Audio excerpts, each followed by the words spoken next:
All right, good morning all. Welcome. Oh boy, look at the delay. Wow, that's bad. Welcome to Coffee and Craps. It's really weird that there's so much of a delay between the voice and the video. Sorry about that. I'm going to get some light going here. I got a lot of things to chat about with you this morning. And I'm going to pull one right up here because we're talking about, let's go to the screen here. We're talking about, let's get that going, the daily paycheck. So the daily paycheck worked today. Now we're getting thumped this week, right? Because the first day, actually it's 2-1, not 1-1. The first day we lost $5,000. There's no coming back from that this week, but we've had 2 straight days where it's been great. Easy, simple rolling, 4 rolls and we're out like it ought to be. Like that's money, right? If you can shoot like I shot today, right, you can always make money. That's what Darksider said in the chat in that show. He's right. If you're going to shoot 15 rolls 3 times in a row, you can't not make money as a right side player. The takeaway though, I played 3 strategies today, right? We did the permanent press, which basically never collects. Like you're just bumping bets up forever until at some point you just pull them all down. That's your profit. You never collect. That strategy is like a press to the moon and never pull your money back until you decide there's enough money out there and you pull it in. So there's no collection schedule built into that one. There's a pressing schedule, but there's no collect schedule. It's a dangerous strategy for that reason if you're not managing where you are on the table.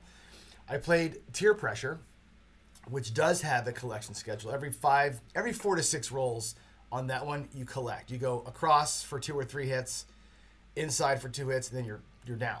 Every 4 or 5 rolls, you're collecting money. I like that one because of the routine of the collection. And then we did Wayland's strategy, which was just 4 and 10 and don't pass. Basically, it's 4-10 Bank Street with a don't. And no aggressive chasing losses because he plays that one at a $500 level and there's not enough money in the rack to chase the loss. That made money too, right? Today I rolled 39 rolls, had 3 sevens. You're going to have that kind of day, it's going to make money. Now, Darksider does ask out here, and I'm going to put this comment up.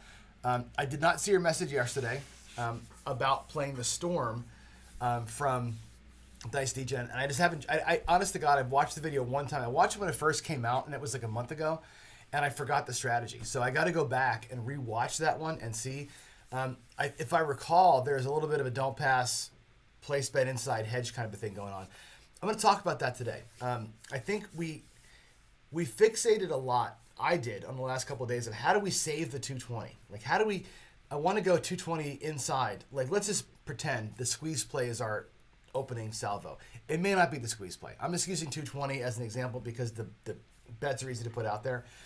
Your first play could be anything. It doesn't matter what you're doing for your first couple of rolls. Remember, the unicorn strategy is designed around getting you a couple of rolls. Let me actually jump ahead here because I want to make sure we're talking about this in the proper way. So the unicorn perfect crap strategy that we're looking to build here, it's a 3-phase deal. Phase 1, we get in and get out quick, right? I want 2 rolls to be out of the hand. I want to be playing the next 3 to 75 rolls at 0 risk. I want to be out of that hand in 2 rolls. That's the number one thing. Phase 1 has got to be getting me out of that hand fast. And a unicorn has to do that. I think the 220 inside, the squeeze play that Casino Quest has put out, is a great way to do that. I think the 66 inside, 66 to 88 or 660 to 880 to 440, that's a great way. 660 to 880 and out in 2 rolls is $500. You're playing whatever you want to at that point. I think 2 rolls is where it's at, honestly. And I still don't think we've cracked the nut on this, right? And I think maybe Degen's the Storm has an answer. I think the wedge play that I showed way back is an answer where you have 2 or 3 rolls and you're kind of regressing as you go, regressing down to where you want to play. That could be an answer too, but haven't quite cracked the nut yet on this first phase. And I want to stay in phase 1 today because I don't want to move ahead and talk about phase 2 and or phase 3 until we really are feeling good about the first couple rolls. And I want to show you some math. Let me go switch screens here. I think you can still see this. All right, let's actually, I'm going to zoom this all the way in. Give me a second here. Let's make this full screen. You don't got to see my face. And I'm going to zoom way in so you can see what I did here. I was doing some analysis last night. I'm like, what's the best way to do this damn thing? Like, what is the best way to attack? Why is my name showing up? There we go. The best way to attack these first 2 rolls. And at the very top is the baseline. Okay, the baseline here is this. It's an inside bet of 220, right? And I'm looking at this on a per roll basis. So on a given roll, you got a 16% chance of losing that bet, right? The 7's going to come 1 out of 6 times. So over the course of 100 rolls, in other words, 50 points being set, 50 times we're trying to get 2 hits and get set, you're going to lose $3,500 because that 220 inside is going to get taken from you 16% of the time. It's going to cost you $3,200. That's the truth. It's also, though, going to win $70 about half the time, right? You got half of the numbers are covered by the inside bets. Half the time you're going to win $70. The offset of that is you lose $20 over the course of 100 rolls. If you bet 220 inside and just keep betting 220 inside for 100 straight rolls, you're going to lose about $20. That's what's going to end up happening. There's your house edge. So know that minus 20 is your baseline coming out here. Now, if we try the lay bet thing, and that's the second sequence here, right? We do the same thing. Inside bets, right? They're going to win and lose at their own rate, okay? If you lay the 4 for $300, okay, you got about an 8.3% chance on any one roll of losing that $300, which means you're going to lose $2,400 through the series, okay, of 100 rolls. The lay 10 also will lose you $2,400, $2,500 in that same set of 100 rolls. So you're going to lose about $5,000 worth of 4s and 10s. Okay. Now the 7 is also going to come 16% of the time. So the 4s and 10s will actually lose $2,400 and win $2,200, roughly about $100 between them. That's the spread of a 4 and 10 loss on the come out because you got big in here too, right? So lay 4, lay 10, each of them is going to lose about 25. They're going to win about 23. As a net, if you're laying the 4 and 10 to protect your inside bets over 100 rolls, you'll lose $425. It feels better to have the lays protecting your bets, but over the course of 100 trials, you'll lose close to $425, which is $400 more than if you didn't protect anything, which I think is interesting. Now we look at the inside bets with don't passes with odds, right? If you did just the don't pass, and I'm saying like a $25 don't pass with $300 in odds. Now this is a bad math here. I will fully acknowledge that coming out. Again, the inside bets had the same thing. They're going to lose their $20. The don't pass with odds, if you had $300 in odds, right? At worst, 13.8% of the time, 6 and 8, you're going to lose that in odds. Okay. So $4,100 in losses from don't pass odds. That's the worst possible case. It doesn't cover the 4s and 10s and the 5s and 9s, but I'm just trying to make it seem like the worst thing happens, the worst thing happens. But those odds would pay on average about $200, 16% of the time when you win on the 7, negating some of that. If you tried to protect your inside bets with a $25 don't pass and $300 in odds, if you could do it, you'd still lose $840. So the don't pass odds don't help you anymore at all. So really the laying cost you $400. Don't pass with only giant odds because the odds pay so much less. Doesn't recover enough, you lose more. Don't cover the inside bets with a big odds bet. Now the last one that I tried was this one, which is interesting. Inside bets will do what they do. They're going to lose $20 over the course of 100 rolls. But the don't pass flat bet, check this out, at 240. Why 240? Well, what I did is I said, let's put, and this actually should be 225. Let me make this right. 225. If you were to put hop the reds for $75 on the come out roll. Hop the reds for $75 on the come out. If a point gets set, this don't pass is worth 225. That's why the number's there. But you actually have a $300 don't. Okay. Again, worst case scenario, it's going to lose about 13% of the time on a given roll. One roll plays, right? $3,100. But that flat bet's going to win 16% of the time. And look at this. A giant don't pass without odds wins you over the course of 100 trials $600. Now, this does not take into account the come out 11s that will take your 300 or the come out 2s and 3s. The come out 2s and 3s are greater than the come out 11s. So I don't include that in here because it's going to be a wash to an advantage for you. So The giant don't pass flat with hopping the reds will actually save your inside bets better than anything else. No laying the 4 or 10, no taking the inside, or no doing a don't pass with giant odds. The better way to do it is with a big $300 don't pass flat bet and $75 hop the reds. That's the way to do this. And if you do that, if you hop the reds, what is 75 times 15? That's 75 times 10 rather. 25 times, God, John. 25 times 10 is 250. Doesn't quite cover, 25, why am I a dumbass? 25 times 15, 375. You'd lose 50 on the other two hops. So you would end up with a quarter in profit on the 7. Come out 7 wins you a quarter, which is cool. During the roll, you'd have 225 out here on the don't. That's net value 225 versus 220. So a 7 on rolls 1 or 2 wins you $5. It's not a big win, but it's a win of $5. If you don't get it, then fine. Then what I would probably think about doing is either pulling the don't or hedging the don't up, just kind of sealing it off with whatever number rolled up in there and play your game. So that is that's the math. That's the mathlete in me going at it and seeing what could be actually done to kind of get past the first couple of rolls. And I think it's interesting. Your instinct is to lay stuff and spread the herd around. It's actually one of the worst things you can do. Those lay bets will cost you money over time. And actually, the don't pass with big odds, because the odds pay so much less than the value of the bet or the sum of the bet. You can't make up for that with enough wins, especially what we're trying to do here. So I think over the course of 100 rolls, which would be 50 rolls, 50 trials of getting out and trying to get your two hits and down, that's interesting. So anyway, there it is. There's my analysis of what I think is going to be phase 1. So phase 1, again, we're looking to catch a point safely.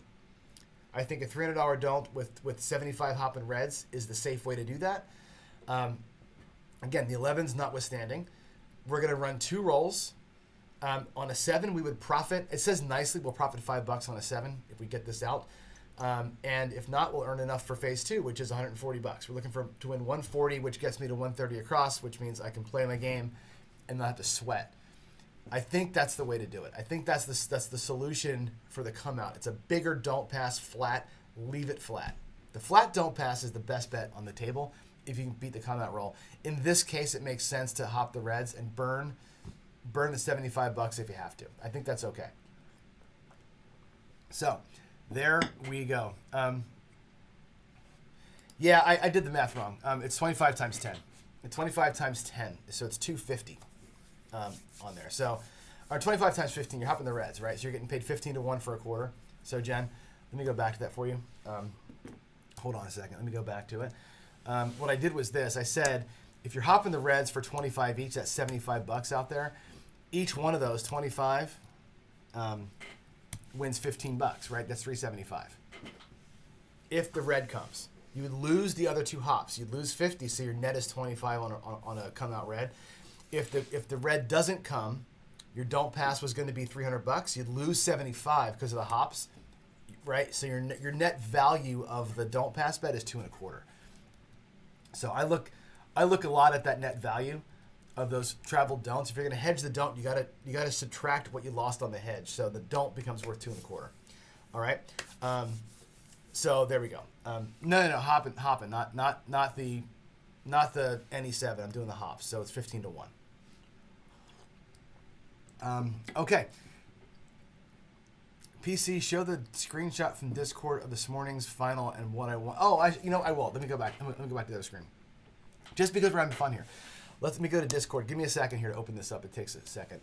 Nemo, by the way, today. So I played, if you don't know, we did the daily paycheck this morning. And I won, whatever, $12,000. Like, Nemo won $350,000 on the paycheck today from a $5,000 buy-in. I don't know what the hell you did, but he's going to show us his last bet here. If Discord ever starts, I'll show it to you. Pretty funny stuff. All right, let's see what you did. And I'm not really, it'll be interesting to see what your last bet was, Nemo, but I'm more concerned about what your first bet was. let's go here and take a look at your screenshot. Oops, can I move that over? Can you all see that? No, you can't see that. Give me a second here. Let's do this full screen. I'll pull that up. All right, let me change views here for you. There's Nemo's last set of bets. Good Lord, dude, what did you do? He had, you did get a put bet out there. So he had $6,000 on every number plus put bets. So you bought and placed the 4 and 10. You had 5,000, 6,000 on the insides plus a put bet with odds. That's ridiculous. Did you do put bets there, or did you do come bets to get them there and then drop the odds up? Because I had trouble getting Crapsy to accept a put bet from me. But look at that freaking bet spread. $114,000 in bets out there. That's insanity. And I think I probably rolled like a 7 or a 6 or 8 or something in there. So wow, that's Nemo. So Nemo says he's just going to challenge me to play. Right? He's like, hey, let's play one-on-one. I'll never beat him because I don't bet that way. I'll never. Today was like my dream job, right? Today, making $11,000, $12,000 on a progressive schedule like that. That's how I play. I would never in my life go that insane. The question I have though is, how did you get there? Because you don't get $114,000 on the table unless your earlier bets were crushing it. You must have been hopping something early to get that rolling. So anyway, there is that. Let me go to the table. I'm going to switch back over here. I know we have a huge delay in what do you call it? In the voice and the sound and all that kind of stuff. So give me a second here. I'm going to go ahead and get my my Firefox going. We're going to set up the roll track here. I'm going to roll. And what I'm going to roll today, let me go coffee and craps here. Let's clear the roll history. That was from a test that I was running yesterday. All right. Let's see. Can you please get going there? 4-4. Does that work? It does. Okay, sweet. What I'm going to do is I'm going to set as many points as I can. I'm going to run 2 bank rolls. Right? I'm going to run 2 bank rolls right now. And we're going to run it once where I have the don't pass covering the top bets. And the other guy's going to run just the top bets. And we're going to count their wins and their losses. Okay, and that's how we're going to try and see, to some degree, if my spreadsheet math is actual math. We're going to see with actual dice rolling. I know the math is right, but we're going to see if it plays out that way in real time. Okay, so let me go and get the roll tracker so it'll track the rolls. I'm going to bring my coffee cup over here so we can drink while we talk. And I'm going to do a bunch of rolls here. I'm going to see what happens. So I think what I'll do is I'm not going to run a bankroll. What I'm going to do here is I'm going to take the fronts here and we're going to log wins and losses in the front. And I'm just going to try and track the net if I can. I'll figure out a way to do this so it makes sense. But player 1 will be $300 dump. And we're going to hop the red. I'm going to put it here in the NE7, but it's actually a hop in red for $75. That's going to be his come out. Both players are going to be out here at the same inside. I'm just going to put one set of inside bets out just so we can see them, because those bets won't change in any way other than to count wins, okay? There's our 220 inside. And we're looking to see is A, catch a point, B, get 2 numbers, okay? Sometimes we're going to lose 220 and the other guy's going to win $5. Sometimes it's going to work the other way around. So I'm going to use this rack up here to just log wins and losses, and I'll use the buy and lay, buys and lays. So when I'm in buy mode, we're in profit. When I'm in lay mode, we're in losses, and that's how we'll kind of keep track of what these 2 guys are doing. So let's catch a point first, if we can, and we'll start keeping track. Here we go. Point is 9. The point's going to be 9. So this guy here, right now, this don't pass is technically worth 225 at this point. It's worth 225 because we lost the $75. Okay, $300 total risk. On the 7, it's worth 2.25 net versus a 220 loss. So he's looking at winning $5 on a 7. He's looking at losing 300 on the 9. if this happens, okay? And again, we're looking for any two hits. Now, do I want to hedge this off with a big 9? No. I want to avoid the 9, obviously, but we're going to play this and this as two separate gambits. Here we go. That was a 6-3-9.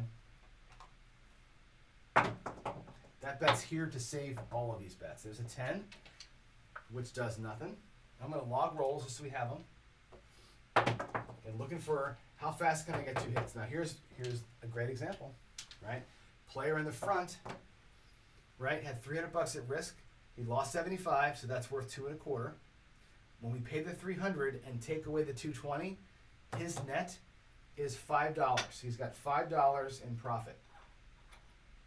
This guy up here is going to lose 220, straight up lose 220. So I'm going to put a lay over here for 220. We're going to just kind of mark how much we've won and lost through the thing. All right? There's shooter 1. And that was one trial. First trial showcases the power of that big don't. We're going to get burned down here eventually, right? All right, 5-1-6 this time. So now we're on a 26. Okay? Again, worth 2.25. And there's a 5. So both players would win $70. And again, I'm just going to track the sevens. Really what I'm tracking for is how many times we win or lose on these actual bets that matter. 3, 2, 5. Can I beat the 7? There's aces. Mark the 5. That's a 6. 1, 1, 1. Okay. We need that second inside hit before a 7. We don't get it again. 5, 2, 7. Now, the numbers are going to change a little bit. Okay? So, mark the 5, 2. Now, what happens, the net effect of this, okay? This guy here, he won 70, and then he's going to win $5, or he won 70, and then he's going to win 300 on that 7. So he's going to win 370, but he lost $75. Follow me? So his net here is going to be $55. I think it's $55, right? So if you hit 1, let's see, that's, let me think about this. It's 375, or 370 minus 75 that he would have lost coming out. So his net, why am I struggling to do college math here? His net is actually $65. That's right, $65. 50, 65. He actually is ahead more because he took a hit and then had the 7. So he's actually doing okay. Here again, we've lost another 220. 220 minus 70. So this guy here has lost 150 extra. So he's now down 150. He took one hit that time, but he lost the other $70. So, or lost the other 220. So that's a bummer, right? That's twice now he's gotten burned without being protected. Let's take the puck off. We'll do it again. Midnight. Come out midnight. Does nothing down here. 6 again. 4, 2, 6. 4, 2, 6. Okay. Again, he's down here at basically 2.25. Let's get the numbers right. There's an 8. Okay, so they both win $70, which is good. We could take, the $70 out of their losses. That's fine to do that, I guess. But we'll just keep track of, again, the money that changes hands. There's an 11. And put the 8 in. 6, 2, 8, 6, 5, go. Can I make this one time? God, no, I can't. So again, wow, that's a shame. This guy here again goes down another 150, right? He loses 220, but he had previously made $70, so his net loss for this roller, 150. 220 inside is not easy to get through. What we're learning here, look at that. He's down $500 already, just trying to get 2 freaking hits up in here, right? This guy here again goes out at 300, right? He loses 75, so it's basically 2.25. He won $70, which makes it 295. When that goes away, his net win is $65. So he's just being okay every time, right? It's fine. Let's actually make him look like he's got some profit in here. We'll do that's 125. So again, as part of this unicorn, right, these early sevens, we're making a little bit of money. We're getting a hit for $70, and we're winning 300. You know what I mean? You're kind of inching your way along, but he's got $125 in profit. This guy here's $500 in losses on the same exact throws. Over time, this will catch itself up, right? You're going to get beat for 300 here a few times. You're going to hit the point and lose $300. That's going to happen some percentage of the time. Okay, it didn't happen this time, but that definitely is the thing that we'll see as we keep doing this thing come out. Now here's a case, 527, right? You lose 300. One of these quarters wins 375. You lose the other two quarters. The net there is a win of $25. He actually wins on a come out 7 with $300 on the don't. That's actually okay. 527. So far it's proving safe. There's a 3, a 1, 2, 3. Look at that, right? That's going to make up for an 11. At some point we're going to have an 11 come out here. That's going to make up for it. 2, 1, 3. Now, if I'm playing daily paycheck, guess what? I'm not my paycheck. There's $500. 480 sitting there. 460 sitting there. All right. There's an 8. 6, 2, 8. 8 easy. Now we're going to play it out. Let's see if we can make her work. There's a 1, 2, 3 ace deuce. Nobody cares about the ace deuce. 1, 2. Wow. 3, 2, 5. Okay, there's one hit. 3, 2, 5. I'm just gonna mark these out here so we know that we got a hit. There's 1. Did we get 2 hits? Yes, we did. Okay. That time, no harm, no foul. What you do here in this case, on your second hit of the 5, you have a choice to make. This bet was here to keep these bets safe, which it did for this guy, right? Now, this player has to choose. What are we going to do? Are we going to give up the 5? Okay. In other words, with $300 down here, the 5 should be placed for probably, I would say, 250, right? I'd make that look like 250 to win 350 on the place 5 or $50 on the 7. Either way, I think you got to either hedge this off and let it just happen, or be ballsy and just take the whole fucking thing down, which nobody ever does, right? You might as well just do this here. The problem with doing this here is that you lose kind of your normal strategy play, which would have been to convert the 220 to like 160. Now you're at 160, but one of those bets is $250 to siphon that off. It's fine. If you're playing at 160, that's a quarter bet, right? Effectively paying $35. At 250, if the 5 hits, it's gonna pay 350 right here. Losing the 300, so you win 50 instead of winning 35. This is actually the smartest play to make. Okay, siphon that thing off. Here is what I would do. So in that case, both players made it. All right, I'm going to put the bets back where they were. I'm going to roll this out until we get a 7. Okay, there's a 3, 2, 5. I'm going to roll it out until the 7, and then we're going to start another tracker. So give me a minute here while we roll this out. Want the dice to do what the dice would normally do. 6, 4, 10. We're probably going to be here forever now. I'm going to get this super hot roll. I would put it as a 5. It's actually 4. That's my mistake. 6, 3, 9. And I'm saying the 5. I meant to be on the 8. The 8's the one I was taught. The 8 should have been placed for like, I don't know, probably 280 or something like that, or 270 or somewhere along the lines to make the same cash back. There's a 5, 3, 2, 5. Sorry, I was fixated on where I was getting paid, not the number that we had set out here. Another 5. Wow. 3, 2, 5. Ace deuce. We're going to be here forever on this one, aren't we? 2, 1, 3. But I think it's important to see the rhythm and not just roll 100 dice. Right, there's the 7. All right, puck's off. 4, 3, 7. Now let's come out again. Let's come out.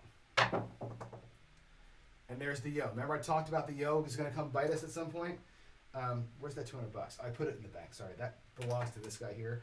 There's the $300 to pay for the yo. So the ace deuce won $300 for us last time. The yo comes and takes it away. that's going to be a wash. That's why I don't really count that so much when I'm doing the math on these things. I know it matters, but over time, that becomes kind of a washing machine. All right, on the 8, 3, 2, or 3, 2, 5, 3, 8, 5, 3, 8. There's your point. Let's get 2 rolls. 2 inside numbers. Can we do it? There's a 9. That's 1 inside number. There's a 5. That's our second inside number. Okay? And so now we're done. These bets are paid for. We can do our strategy for free, and it worked out good. Actually, we should probably note down here that 2 times so far we've gotten through. Twice we've gotten to play.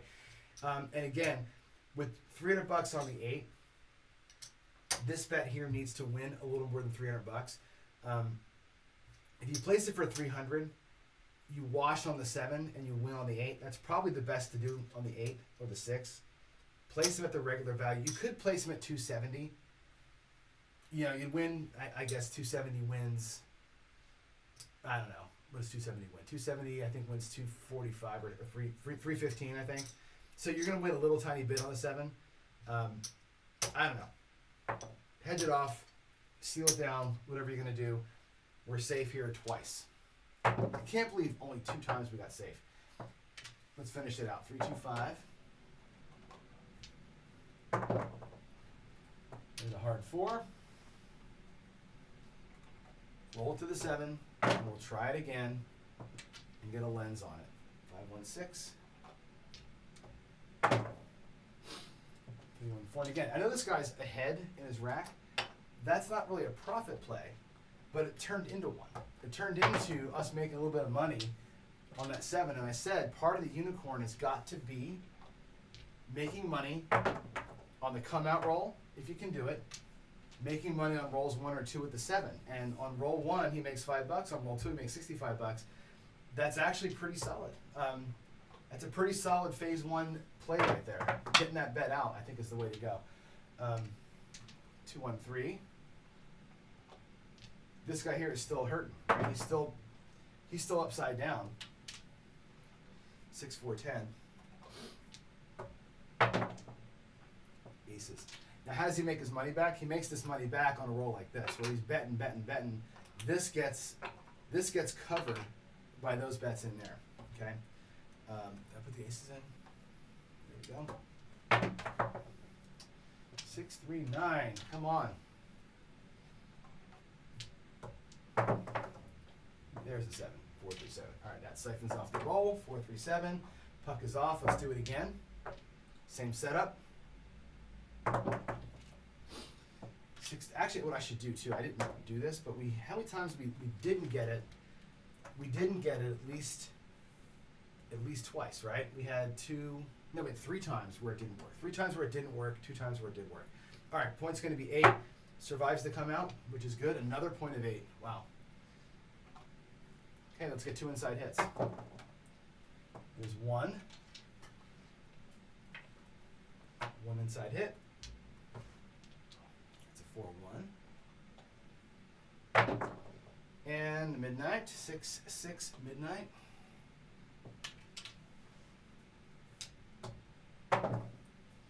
5. There it is. We hit the 5 twice, actually, which is fantastic. So we got 3 times where it worked. No harm, no foul, right? Hedge it off, and off you go. Let's play this out. There's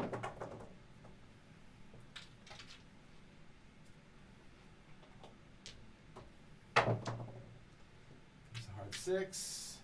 I know this part's boring, but this is how you collect data, folks. This is the process of getting it right. You got to see it over a bunch of trials to make it make sense. Another 5.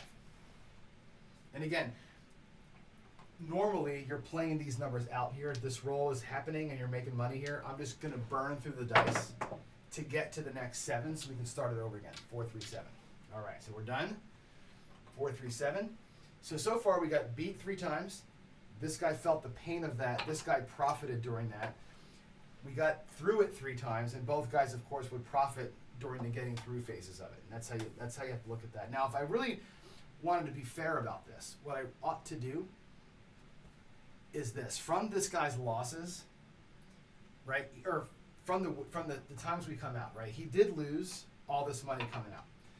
Each of these white chips, rather, represents a time where he got through with his $70, right? Those getting throughs cover the losses that he had. So technically speaking, he's got 140 times 3, so it's 420 in wins that he got getting reset. In those rolls, he was even, but overall in his bankroll, the 420 should be pulled out of here. And there's the 420 that he would have earned through the 2 hits on those 3 shots. To keep the bankrolls actually where they should be, he's actually only down $100 now. Right? I should have been doing it the whole time. He's actually just down $100. And the same thing here. This guy over here, during those 3 wins there, right, would have had 140 coming into his rack, right? But he's going to go out and play them automatically. So I'm not going to change his wins. His wins only came from the 7s in the come out phases. He's not bringing that $70 back to his rack. The other guy, technically speaking, is replacing this. So that's kind of where you're going to see these things equalize here in a little bit, but he's still upside down. All right, let's go again. New point. We'll do it another couple times here. New point A. Look at 1, 2, 3. Ace, deuce. So we got 2 of these, right? And that's what should happen. You should see 2 aces or ace deuces per 11. So we've got the ace deuce to pay us twice. The 11 took money once. We're exactly right in here, right? 2 wins, 1 loss. That's exactly what you expect to see. As long as you're hedged off up here and you're okay with that being a 225 bet, we're fine. There's a point of 4. That's great. We can get our 2. Then the siphon down there becomes a little bit easier. The spigot being closed becomes a little easier. There's a 6. That's hit 1. Let's mark that in. 4-2. And there's a 10, which means nothing. 6, 4, 10.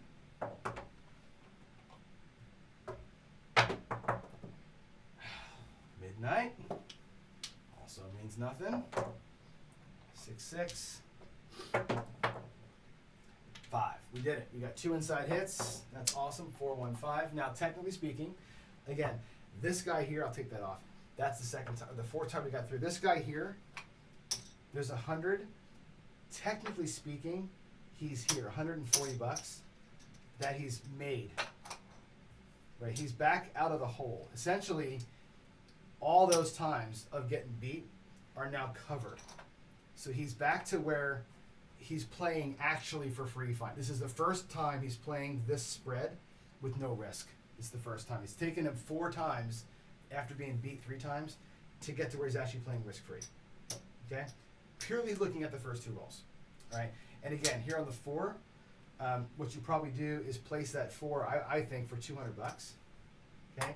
That way you win 100 on a 7, you win 100 on the 4.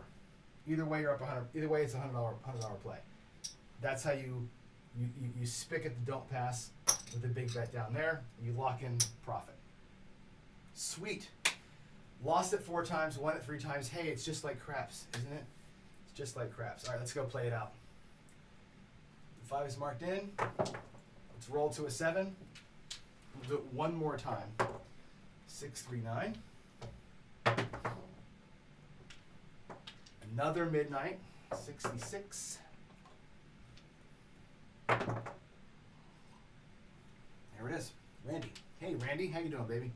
4, 3, 7. Puck is off. Let's do it one more time.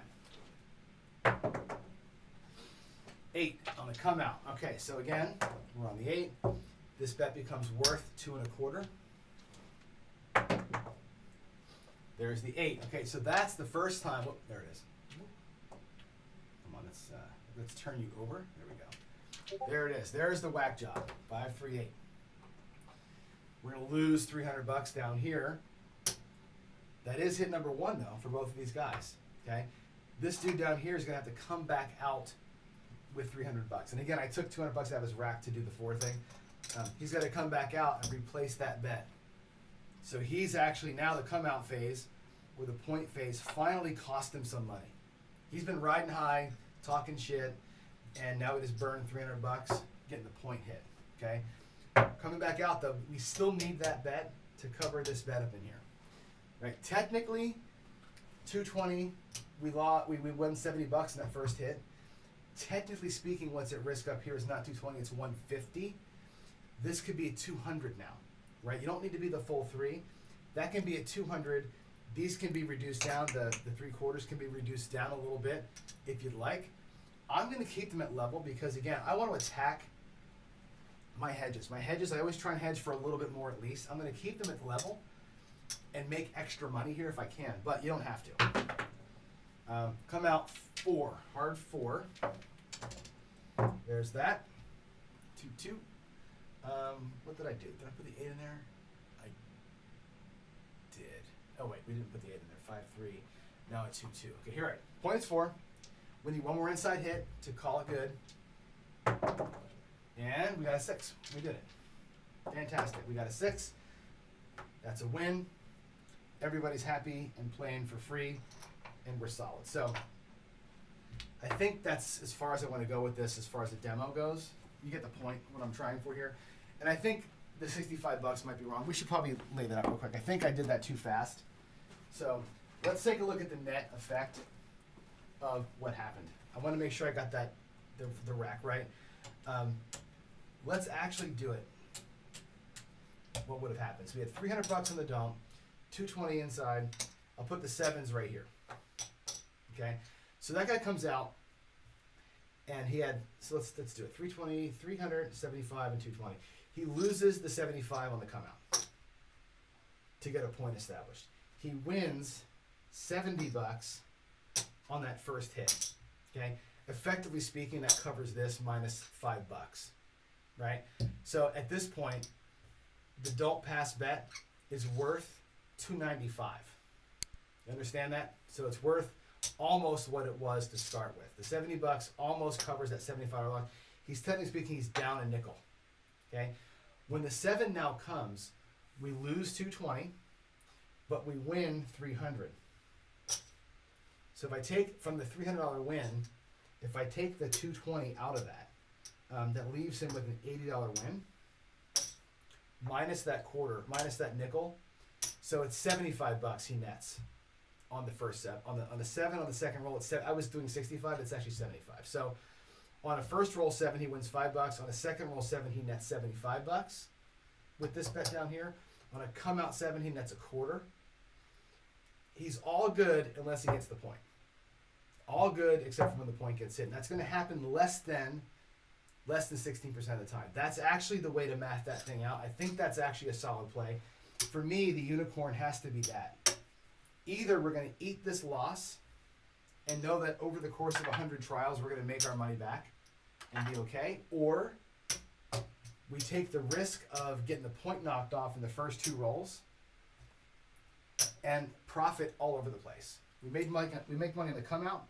We make money on the first roll, $5. We make $75 on the second roll. So you're looking at making a quarter, a nickel, or $75 on the 7 on the come out first roll or second roll. That fulfills that part of phase 1.